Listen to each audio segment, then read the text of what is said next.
السلام علیکم ورحمۃ اللہ وبرکاتہ نحمده ونصلي ونسلم على حبيبه الكريم الأمين العزيز الرؤوف الرحيم أما بعد فأعوذ بالله من الشيطان الرجيم بسم الله الرحمن الرحيم كلا وعد الله الحسنى صدق الله العلي العظيم. محترم سامعین و ناظرین، آج ہم آپ کی بزم خدمت میں 30 پوڈ کاسٹ لے کے حاضر خدمت ہوئے ہیں، اور ہمارا یہ تسلسل جو ابو بکر صدیق رضی اللہ تعالیٰ عنہ کی شان میں چل رہا ہے، افضل البشر بعد الانبیاء بالتحقیق خلیفہ رسول اللہ صلی اللہ علیہ وسلم. ہم الحمدللہ بے شمار آپ کے سامنے دلائل پیش کیے ہیں، اور ہم یہ سمجھتے ہی امید رکھتے ہیں کہ آپ کے جو شکوک اور شبہات تھے وہ الحمدللہ مٹ گئے ہوں گے. جو سوشل میڈیا، پرنٹ میڈیا اور الیکٹرانک میڈیا پر جو گفتگو ہو رہی ہے شیخین کے بارے میں، اور جو گفتگو ہو رہی ہے خلفاء راشدین کے بارے میں، بالخصوص سیدنا ابو بکر صدیق رضی اللہ تعالیٰ عنہ کی شان کو ٹارگیٹ بنایا جا رہا ہے. الحمدللہ اس لیے ہم آپ کے سامنے جو سیریز پیش کر رہے ہیں تاکہ آپ کے دل و دماغ میں اور عقیدے میں کوئی فطور نہ رہے، کوئی ایسا غلط خیال نہ آئے. جو امت کا جو اتفاق، جو امت، تمام امت جس پر عمل کرتی ہے، جو بڑے علماء کرام، اکابرین، اسلاف ہمارے جو فرمائے ہیں اس پر عمل کرنے، کلو مع الصادقین کے تحت ہم کو سچوں کے ساتھ ہو جاؤ، ہم وہی جماعت کے ساتھ رہنا چاہیے. مفتی صاحب سے میرا سوال ہے، مفتی صاحب بتائیے کہ قرآن شریف میں، تمام قرآن شریف میں حضرت ابو بکر صدیق رضی اللہ تعالیٰ عنہ کی شان میں صراحتاً کوئی آیت جو افضلیت کے اور فضیلت کے بعد میں آئی ہے، جو نص قطعی سے آپ ہمیں بتائیں. اور دوسرا میرا سوال ہے، سورۃ اللیل میں جو اتقا کا لفظ آیا ہے، بعض لوگ یہ تصور کر رہے ہیں اور کہہ رہے ہیں کہ یہ شان مولا کائنات ہے، اور اتقا کا لفظ جو بحر العلوم شمس المفسرین خادم القرآن محمد عبد القدیر صدیقی رحمۃ اللہ علیہ حضرت رحمۃ اللہ علیہ جو فرمائے ہیں اپنے اشعار میں شان ابو بکر صدیق رضی اللہ تعالیٰ عنہ میں، خدا نے شان میں صدیق کے اتقا ہے فرمایا، وہ اتقا ہے، وہ عند اللہ اکرم اور بہتر ہے. جو بحر العلوم نے جو فرمایا ہے اتقا سے مراد کیا ہے، جو اس کے وضاحت فرمائے تاکہ ہمارے ناظرین کو جو شکوک اور شبہات آ رہے ہیں اس کا ازالہ ہو جائے، اس کا مطمئن جواب مل جائے. نحمده ونصلي ونسلم على حبيبه ونبيه ورسوله الكريم الأمين العزيز الرؤوف الرحيم وعلى آله وأصحابه الأفضلين الأكرمين أجمعين. أما بعد فأعوذ بالله من الشيطان الرجيم. بسم الله الرحمن الرحيم. وَكُلًّا وَعَدَ اللَّهُ الْحُسْنَى صدق الله العظيم. الصلاة والسلام عليك وعلى آلك وأصحابك وأهل بيتك يا رسول الله صلی اللہ تعالی علیہ وسلم. میرے پاس بھی کچھ ایسے کالز آئے اور ابھی درس قرآن میں بھی کچھ ایسے سوالات آئے جو تھوڑی دیر کے لیے ظاہر ہے، جب سوال ہوتا ہے تو چونکہ ہمارے پاس تو سارا علم ہے نہیں، کلیئر بات ہے، علم اور علم شریعت بالخصوص سمندر کی اس گہرائی کا نام ہے جس کے تحت تک کوئی بھی مخلوق نہیں پہنچ سکتی. تاجدار انبیاء محمد رسول اللہ صلی اللہ علیہ وسلم کی شان پاک میں ایک آیت ہے، رب زدنی علما، کہ حبیب آپ اپنے رب سے کہو کہ اللہ میرے علم کو بڑھا. سوچیں جو سب سے زیادہ علم رکھتا ہو ان کو اللہ پاک نے یہ کہا ہو کہ اے میرے علم کو بڑھا، جس کا مطلب یہ ہوا کہ علم شریعت کی انتہا نہیں ہے. اور کیوں انتہا ہو؟ کیونکہ یہ علم شریعت علم خدا ہے، خدا کا علم ہے. خیر، سب سے پہلی بات کہ احباب اہل سنت کے لیے یہ مزدحجہ فضا ہوگا، جو اس سے پہلے جو سیریز بائی سیریز 7-8 ایپیسوڈ ہم نے دیے ہیں، اور احباب اہل سنت کے لیے یقیناً روح افزا، حیات افزا، ایمان افزا، عقیدے کی بالیدگی اور فکر و ذہن کی کشادگی کا یقیناً سامان ہوگا. اور لیکن سوال کرنے والے کرتے ہیں، افسوس یہ ہے کہ سوال بے سر و پا ہوتے ہیں. کچھ لوگ ایسے بھی سوال کرتے ہیں کہ حدیث میں یہ ہے، اور جب میں نے پوچھا بتاؤ تو حدیث نمبر بتاتے، میں نے ایگزٹ کھولا حدیث اور کہا پڑھو مجھے عربی نہیں آتی.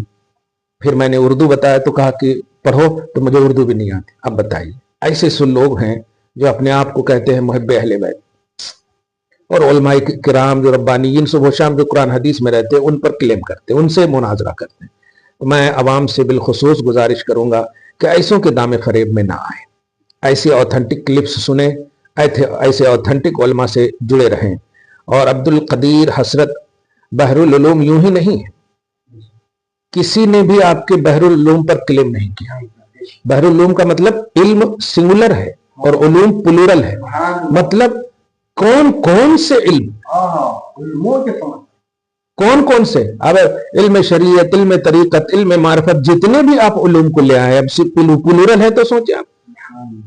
تو مشائخ حیدرآباد کی انفرادیت کی حیثیت رکھتے ہیں حضور بحر العلوم. ایک بات, اور قرآن پاک میں پارہ نمبر 5 میں بھی اللہ پاک فرماتا یرید اللہ لیبین لکم ویہدیکم سنن الذین من قبلکم. اللہ یہ چاہتا ہے کہ تمہارے سامنے شریعت کی وضاحت, اسلام کی وضاحت, میرے کلام کی وضاحت, توحید کی وضاحت اسلاف کے طریقے پر ہو,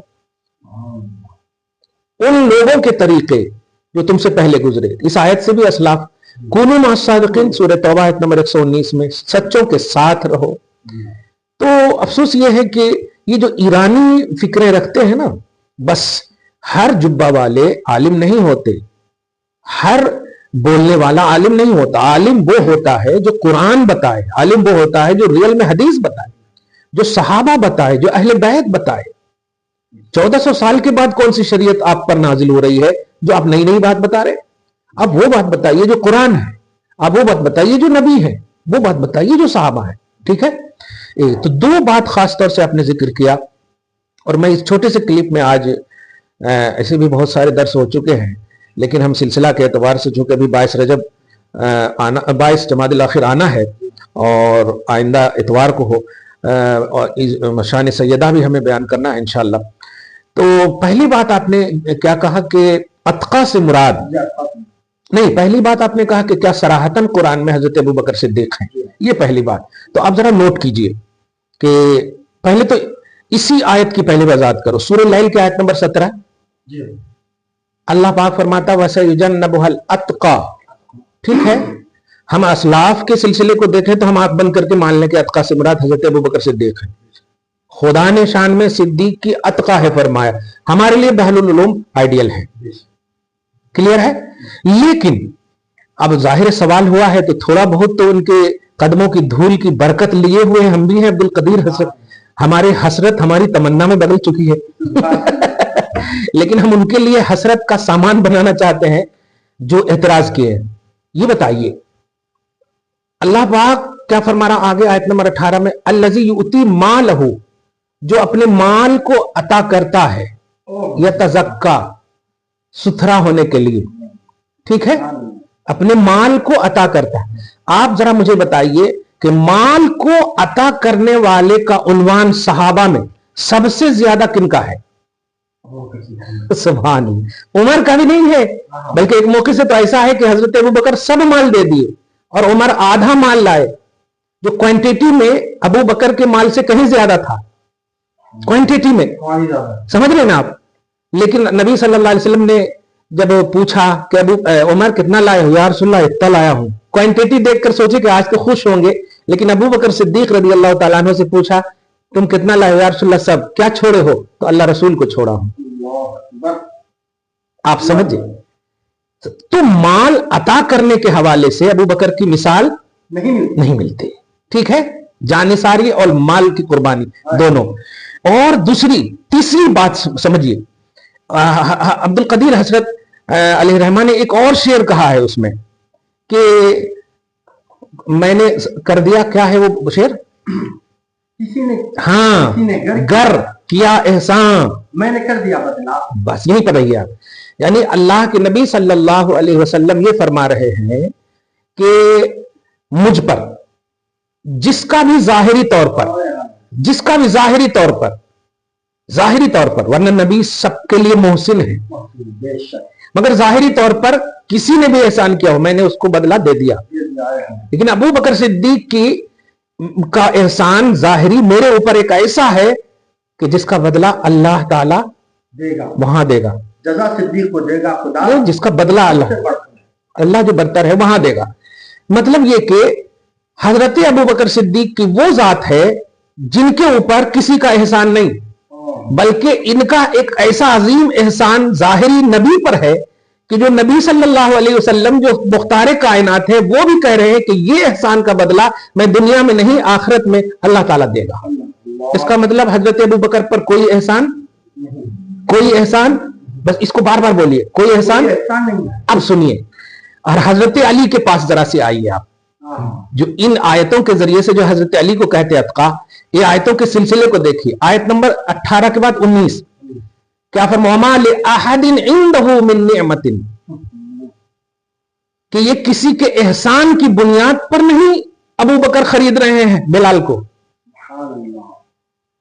من نعمتن، کسی کا احسان نہیں ہے کہ احسان کا بدلہ چکا رہے ہیں۔ آپ سمجھیے اس کو، حضرت علی کی وہ شان ہے کہ آپ رضی اللہ تعالیٰ عنہ وکرم اللہ وجہ الکریم، والد گرامی کے انتقال کے بعد آل مصطفیٰ صلی اللہ علیہ وسلم نے کفالت فرمائی ہے۔ اب آپ بتائیے علی پر احسان ہے یا علی کا احسان ہے؟ جملے پہ علی پر احسان ہے، اور حقیقت بتاتی ہے کہ ابو بکر پر کسی کا احسان نہیں۔ جملے پہ غور کریں آپ، اور انہی آیتوں میں کیا ہے کہ کسی کا احسان نہیں، تو آیت کی ترتیب بتا رہی ہے 18 یا 19 کہ یہاں پر وہ ذات مراد ہو جس پر کسی کا احسان نہ ہو، اور علی کی حقیقت بتا رہی ہے کہ علی آل ان آل احسان مصطفیٰ کے نیچے ہے۔ آپ سمجھ رہے ہیں؟ عبد القدیر کا شعر ہے، کوئی قدیر کے بندے کا شعر ہے، تو قدیر کے بندے اچھے سے قدیر کا کلام سمجھے ہوں گے نا۔ کیا کہہ رہے قرآن پاک میں؟ ما لأحد عندہ، اس کے پاس کسی کا احسان نہیں، لأحد، اور علی پر نبی کا آل ان آل احسان بچپن سے پالے، اور سب سے بڑا احسان کہ اپنی بیٹی عطا کر دیے، اس سے بڑا احسان کیا ہوگا؟ پالے بھی، بیٹی بھی عطا کر دی، یہ احسان نہیں تو کیا ہے؟ احسان ہے، جس کا صاف مطلب یہ ہوا کہ جن لوگوں نے اتقا سے مراد ابو بکر نہ لیا اور علی کو کہا، وہ قرآن کے تقاضے کے بالکل خلاف، قرآن کے تقاضے کے بالکل خلاف ہے۔ کوئی ایسی ضعیف سے ضعیف روایت بھی نہیں ملتی جس میں حضرت علی کو یہاں پر مراد لیا جائے۔ کلیئر ہو گیا ایک دم؟ چلیے اس آیت کی بھی وضاحت ہوگی۔ اب ابو بکر صدیق اتقا ہیں، یہ ایک دم طے ہو گیا۔ آیت کی ایک دم سے آپ کو سباق مکمل بتا رہی ہے، بلکہ سباق آگے والی تمام آیتیں بتا رہی۔ اب میں دو جو آپ نے کہا صراحتاً حضرت ابو بکر کی فضیلت پر آیت نازل ہے، فضیلت پر، تو اب سورۃ النور آیت نمبر 22 آیت ہی پڑھ رہا ہوں میں، وَلَا يَأْتَلِ أُولُو الْفَضْلِ، وَلَا يَأْتَلِ أُولُو الْفَضْلِ، لفظ ہی دیکھیں، اولو مانے والا، فضل مانے فضل، اولو الفضل کا مطلب فضل والا، سبحان اللہ۔ تو یہ اولو الفضل سے مراد تمام مفسرین کا اتفاق ہے کہ حضرت ابو بکر صدیق ہیں۔ کسی بھی صحابی کی شان میں صراحتاً اولو الفضل نازل نہیں ہوا، فضل والا، فضل والے کو افضل نہیں کہیں گے تو کس کو کہیں گے؟ اور وہ بھی مخلوق نہیں، خدا جن کو کہے فضل والا، وہ افضل ہوا کہ نہیں ہوا؟ آپ سمجھ رہے ہیں؟ تو سورۃ النور کے آیت نمبر 22 بھی صراحتاً حضرت ابو بکر کی افضلیت پر دلیل، ٹھیک ہے۔ اب ذرا آئیے تفسیر الآیت بالآیت بول کر کے مکمل کرو۔ آیت کیا ہے؟ اتقا سے مراد کلیئر ہو گیا کہ حضرت ابو بکر مراد ہے، اور اتقا کا کیا معنی بتائے تھے؟ سب سے صحابہ میں سب سے بڑا پرہیزگار، سب سے بڑا پرہیزگار، سب سے بڑا پرہیزگار۔ اچھا ایک اور بات یہاں پر یاد آ رہی ہے، کچھ لوگ کہتے ہیں کہ حضرت فاطمہ کا باغ جو ہے ابو بکر ہڑپ لیے، کبھی سنے ہوں گے آپ، ہڑپ لیے۔ ارے اس آیت کو کبھی مطالعہ کر لیتے، اللہ تعالیٰ حضرت ابو بکر کی شان یہ بتا رہا ہے کہ وہ مال دیتے ہیں، ہڑپنے والا مال دیتا نہیں ہے، دینے والے کی تعریف ہو رہی ہے یہاں کہ وہ اپنا مال دیتے ہیں۔ یؤتی مالہ یتزکا، کیا بات ہے، سمجھ رہے ہیں نا آپ؟ اور بظاہر دیکھیے حضرت فاطمہ کب گئی؟ والد گرامی نبی صلی اللہ علیہ وسلم کے انتقال کے بعد تو بظاہر یتیم کا عنوان ہوگا، یتیم کا عنوان ہوگا. ان کا مال کھانے کا مطلب یتیم کا مال کھانا، اور قرآن کہتا ہے جو یتیم کا مال کھائے وہ جہنمی ہے. ان الذين ياكلون اموال اليتامى ظلما انما ياكلون في بطونهم نارا وسيصلون سعيرا. سعيرا بولے جہنم، جہنم کی آگ میں وہ جائے گا. تو قرآن کہتا ہے یتیم کے مال کھانے والا جہنم میں جائے گا. اور سورۃ اللیل کی آیت نمبر 17 کہہ رہی ہے کہ ان قریب اللہ تعالیٰ جہنم سے اتقا کو بچائے گا. ایک آیت کہہ رہی ہے جہنم سے ابو بکر دور. اور ایرانی شیعہ لوگ کہہ رہے ہیں کہ حضرت فاطمہ کا کھائے، جس کا مطلب یتیم کا کھانا. اب بتائیے تعارض ہو گیا کہ نہیں، ٹکرا ہو گیا کہ نہیں؟ اس کا مطلب یہ ہوا کہ ہرگز ہرگز حضرت فاطمہ کا کوئی مال ابو بکر صدیق نے نہیں کھایا. خود نبی فرماتے ہیں کہ ہم نے جو چھوڑا ہے وہ امت کے لیے صدقہ ہے، وہ امت کے لیے صدقہ ہے. انبیاء کرام کی گروہ جو ہے نا، یہ وراثت تقسیم نہیں، وراثت مال نہیں، وراثت شریعت تقسیم کرتی ہے. خیر، بات بڑی اہم سب آ گئی ہے الحمدللہ اس میں ہے نا. اب تیسری بات جو ہے کہ افضل اتقا، اتقا کس کو بولتے ہیں؟ جو سب سے بڑا پرہیزگار ہو. اب سورۃ الحجرات کی آیت نمبر 13 کو دیکھیے. میں نے کئی آیتیں آج پیش کی ہیں، دھیان. سورۃ الحجرات کی آیت نمبر 13 میں اللہ پاک فرما رہا ان اکرمکم عند اللہ اتقاکم. اللہ کے نزدیک وہی. پہلے ترجمہ یہ کیجئے، تم میں سے سب سے بڑا کرامت والا وہ ہے. لوگ ولایت ولایت کی بات کرتے ہیں نا، ولایت جب بھی بولو گے تو کرامت آٹومیٹک آتی ہے نا. جیسے نبوت بولتے تو معجزہ آتا، صحیح ہے نا، اور ولایت بولے تو کرامت. اللہ فرمانا تم میں سب سے زیادہ کرامت والا وہ ہے، سب سے بڑا کرامت والا وہ ہے جو تم میں اتقا ہو. آگے ترجمہ مت کیجئے، اتقاکم سیم وہی لفظ ہے جو حضرت ابو بکر کا نام قرآن میں آیت نمبر 17 میں سورۃ اللیل میں سورہ نمبر 92، سبحان اللہ، سورہ نمبر 92. تو جو اتقا ابو بکر صدیق کا نام قرآن پاک میں ہے. اب دوسری آیت میں اس کی تفسیر کے حوالے سے آپ دیکھیں، تفسیر الآیت بالآیت کے حوالے سے، کہ تم میں سب سے زیادہ، یہاں پر بھی دیکھیں، سب سے زیادہ کرامت والا وہ ہے جو تم میں سب سے بڑا متقی ہو، جو تم میں سب سے بڑا اتقا ہو، تم میں سب سے بڑا پرہیزگار ہو. اور سب سے بڑا پرہیزگار ابو بکر صدیق ہے. اس کا مطلب یہ ہوا کہ سب سے زیادہ کرامت والا ابو بکر.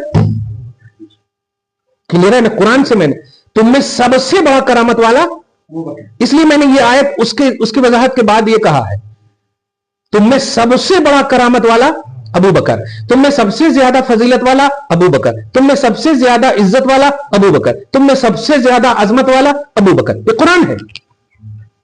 اور افضل البشر کا مطلب یہ نہیں ہوتا تو کیا ہوتا؟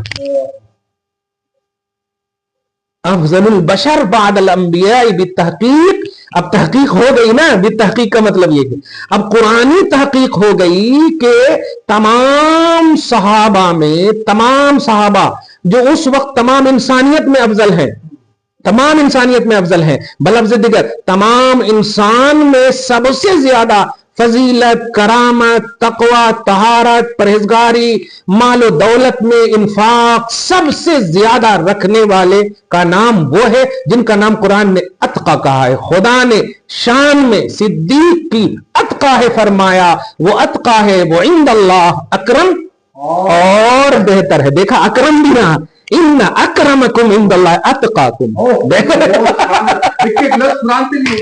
سبحان اللہ. وہی کہا نا، تم مانو یا نہ مانو، ہم تو مانیں گے، ہمارے لیے وہ بیس ہے. یہ بیس اس لیے نہیں ہے کہ وہ خورما خواستہ پہ بھیج رہے ہیں، نہیں، قرآن کی ریئلٹی شرح صدر کر رہے ہیں، توحید سے قریب کر رہے ہیں. اچھا ایک اور بات معلوم ہوئی، تم میں سب سے زیادہ قریب، تم میں سب سے زیادہ اکرم عند اللہ، اللہ کے نزدیک. اب ذرا یہی غور کیجیے، رحمان کے نزدیک اور ایران کے نزدیک. مسلمانوں اہل بیت کی آڑ میں بالخصوص ابو بکر صدیق کو ہدف تنقید نہ بنانا، نہ سننا، نہ دیکھنا، نہ بولنا. کیونکہ ایک ہوتا ہے کہ جو متقی ہے وہ سب سے زیادہ کرم، نہیں، عند اللہ، سب سے زیادہ اللہ کے نزدیک عزت، کرامت، شرافت میں کون ہے؟ جو اتقا ہے. اور اتقا ابو بکر ہے. دوسرے لفظ میں اردو میں کہ اللہ کے نزدیک سب سے زیادہ مکرم معزز معظم کون ہے؟ ابو بکر صدیق. نبیوں کے بعد. سمجھ رہے ہیں آپ؟ سبحان اللہ. تو اللہ کے نزدیک ابو بکر صدیق، نبیوں میں سب سے زیادہ قریب محمد رسول اللہ، اور امت میں سب سے زیادہ قریب ابو بکر صدیق. آپ کہو ابو بکر صدیق کے حوالے سے کہ ہم مولائی ہیں. سبحان اللہ. مولائی بمانا ولایت. ولایت کا مطلب قرب. ولی کا معنی قریب ہوتا ہے نا، ولی کا معنی قریب. تو سب سے زیادہ قریب اللہ کے نزدیک کون ہے؟ ابو بکر صدیق ہے. بھائی صاحب مولا کائنات ہی سے دیکھیے نا، علی مرتضی کے قول محمد مصطفیٰ کا جانشین صدیق اکبر ہے. آپ امام قرطبی وغیرہ کی تفسیر پڑھیے، ہم نہیں کہتے. کوفہ کی مسجد ہے، منبر پر کھڑے ہو کر حضرت مولا کائنات اعلان کر رہے ہیں. ہم سے پوچھ رہے ہو یار، جو صحابہ کی محبت اور اہل بیت کی محبت میں صبح و شام کٹتی ہے، علی سے ڈائریکٹ پوچھو کہ ابو بکر کون ہے. پوچھا گیا کہ علی کی افضلیت کا عنوان کیا ہے، تو علی نے خود کہا کہ جس کسی نے بھی علی کو بالخصوص شیخین پر فضیلت دے گا، میں حد مفتری لگاؤں گا. حد مفتری کیا ہے؟ بہتان لگانے والے کی حد. سورۃ النور میں دیکھیں کہ ان کو 80 کوڑے لگائے جائیں گے اور ان کی شہادت بھی قبول نہیں ہوگی. لا یعنی لا اعتبار بن جاؤ گے مسلمانوں اگر حضرت علی کو خود علی کہہ رہے ہیں. اب یہ کیسی محبت ہے یار کہ محبوب جو کہہ رہا ہو ان کو نہ مانے اور اپنے سینس سے محبوب کو خلی ابھارے. یہ کیسی بات ہے؟ محبوب کہہ رہا ہو کہ ابو بکر افضل ہے، عمر افضل ہے، اور تم کہہ رہے نہیں علی تم افضل ہو. یہ کیسا سینس ہے؟ یہ نان سینس ہے. بہرحال آج جو احاطہ کیا میں نے چند آیتوں کا، اور جو عبد القدیر علی رحمت و رضوان کے شعر میں لفظ اکرم کا بھی کی وضاحت ہو گئی. اتقا جو ہے وہ اکرم ہے، جو اکرم ہے وہ اتقا ہے. اتقا ہے، اور اتقا اور اکرم عند اللہ ہے. گویا اللہ کے نزدیک صراحتاً سب سے زیادہ اکرم، سب سے زیادہ افضل، سب سے زیادہ اعز، سب سے زیادہ انسب، سب سے زیادہ متقی، سب سے زیادہ اقرب. اقرب کون ہے؟ ابو بکر صدیق ہے بعد الانبیاء. عزیزان ملت اسلامیہ، میں نے عرض کیا تھا مفتی صاحب سے کوئی ایسی قرآن کی آیت بتائیں جو صراحتاً قرآن شریف میں ابو بکر صدیق رضی اللہ تعالیٰ عنہ کی افضلیت ظاہر ہو. تو مفتی صاحب نے بے شمار آیتیں پیش کی، جیسا کہ سورہ نور آیت نمبر 22 پیش کی ہے، سورہ حجرات آیت نمبر 13 پیش کی ہے، اور سورہ 92 سورہ لیل اس آیت نمبر 17-18 پیش کی ہے، جس میں اتقا کا لفظ آیا ہے. اور میں نے عرض کیا تھا ہم احباب اہل سنت کو بالخصوص اور ہم احباب عالم اسلام کے تمام مسلمانوں کو بالعموم ایسی کچھ آیت بتائیے افضلیت کے بارے میں. تو مفتی صاحب نے بہت ہی 3-4 آیتیں 5 آیتیں پیش کر کے بتا دیا ہے. افضل البشر بعد الانبیاء بالتحقیق خلیفہ رسول اللہ صلی اللہ علیہ وسلم حضرت ابو بکر صدیق رضی اللہ تعالیٰ عنہ ہے. یہی مسلک حضرت مولا کائنات کا، یہی مسلک حضرت مولا کائنات کا ہے. ابو بکر صدیق رضی اللہ تعالیٰ عنہ کی شان میں کیا کہا جا سکتا؟ سبحان اللہ. آئے ہے علی مرتضی کے قول پر حسرت کا ہے ایمان. محمد مصطفیٰ کا جانشین صدیق اکبر ہے.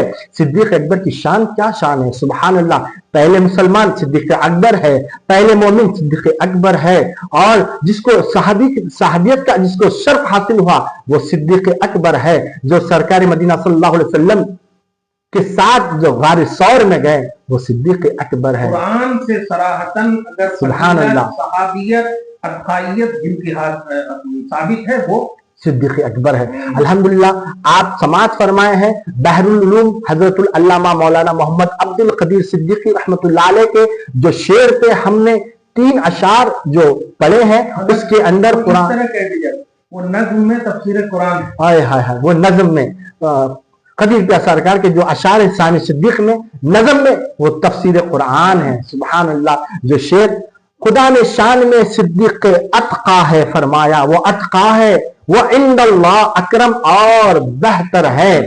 کسی نے گر کیا احسان، حضور نبی کریم صلی اللہ علیہ وسلم جب تبلیغ دین کرتے تھے، مال کی جب ضرورت پڑتی تھی، سرکار مدینہ صلی اللہ علیہ وسلم کی بارگاہ میں صحابہ اکرام نذرانے پیش کرتے تھے، نذرانے عقیدت پیش کرتے تھے، تو سرکار مدینہ صلی اللہ علیہ وسلم جو جس کے نذرانے قبول کیے ہیں ان سب کو اس کا بدلہ دے چکے ہیں، مگر یہ صدیق اکبر رضی اللہ تعالیٰ عنہ کی شان میں جو کہیں، جو الفاظ استعمال ہو حدیث شریف میں آتے ہیں، اس کو وہ منظر کو عبد القدیر صدیق رحمۃ اللہ علیہ نے قلم بند کیسا کیا، دیکھیے، کسی نے گر کیا احسان میں نے کر دیا بدلہ، جزا صدیق کو دے گا خدا جو سب سے برتر ہے۔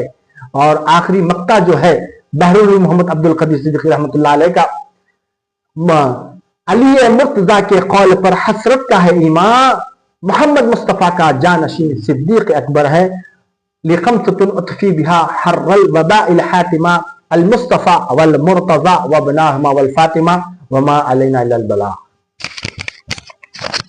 اللہ تعالیٰ آج کے اس خصوصی نشست کو، بیٹھک کو قبول فرمائے اور اپنی شان کریمے کے مطابق ہم سب کو اجر عطا فرمائے۔ افضل البشر بعد الانبیاء بالتحقیق سیدنا ابو بکر صدیق کی بارگاہ عالیہ میں ہم سب پیش کرتے ہیں، مولا قبول فرمائے اور ان کے صدق و طفیل میں ہم سب کو دین دونی رات چوگنی ترقی عطا فرمائے۔ وصلی اللہ تعالی علی خیر خلقہ محمد وآلہ واصحابہ اجمعین برحمتک یا ارحم الراحمین والحمد للہ رب العالمین۔